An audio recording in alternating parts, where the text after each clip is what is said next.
और अब सीधी लाइव तस्वीरें आपको दिखाएंगे उत्तर प्रदेश से, जहां काकोरी रेल एक्शन की वर्षगांठ के अवसर पर कार्यक्रम आयोजित किया गया है, जिसमें मुख्यमंत्री अपना संबोधन दे रहे हैं। और जब हम काकोरी की घटना की पृष्ठभूमि पर जाते हैं तो 4,679 रुपये के लिए 10 लाख रुपए से अधिक खर्च ब्रिटिश सरकार ने उस समय खर्च किए थे। क्रांतिकारियों को गिरफ्तार किया था। पंडित राम प्रसाद बिस्मिल, जिनके नेतृत्व में काकोरी की घटना को अंजाम दिया गया था, उन्हें गोरखपुर जेल में रखा गया।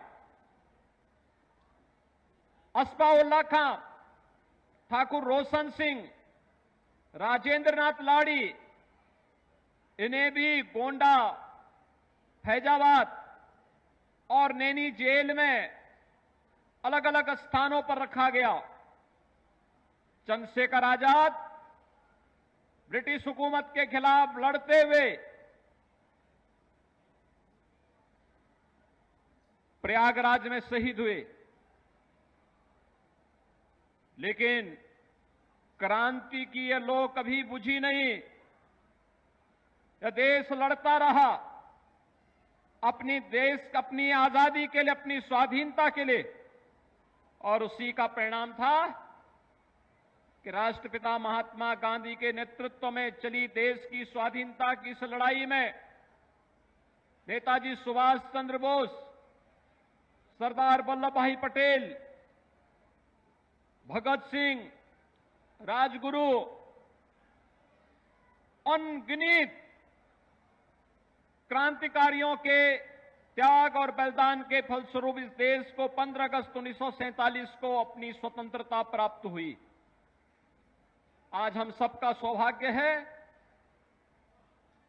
कि देश अपनी आजादी का अमृत महोत्सव मना रहा है और 15 अगस्त 2022 को जब आजादी के 75 वर्ष पूर्ण होंगे, पूरा देश इस अमृत महोत्सव का साक्षी बनेगा।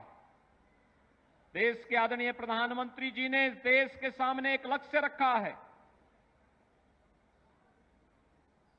कि जब देश अपनी आजादी का अमृत महोत्सव मना रहा है, अभी से हम 25 वर्ष की अपनी व्यापक कार्य योजना को बना करके देश के सामने रखें। जब ये देश अपनी आजादी का शताब्दी वर्ष मना रहा होगा, उस समय में कैसा भारत चाहिए? भारत की ताकत भारत की सामूहिकता है। 135 करोड़ की आबादी जब एक साथ बोलती है तो भारत दुनिया के अंदर सबसे बड़े लोकतंत्र के रूप में ही नहीं, बल्कि लोकतंत्र की मां के रूप में भी दुनिया को प्रतिनिधित्व देते हुए, मार्गदर्शन करते हुए दिखाई देती है।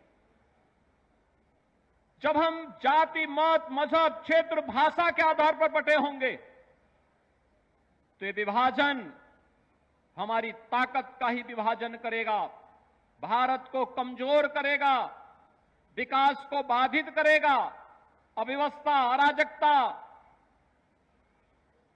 तमाम ऐसी विकृतियों को जन्म देगा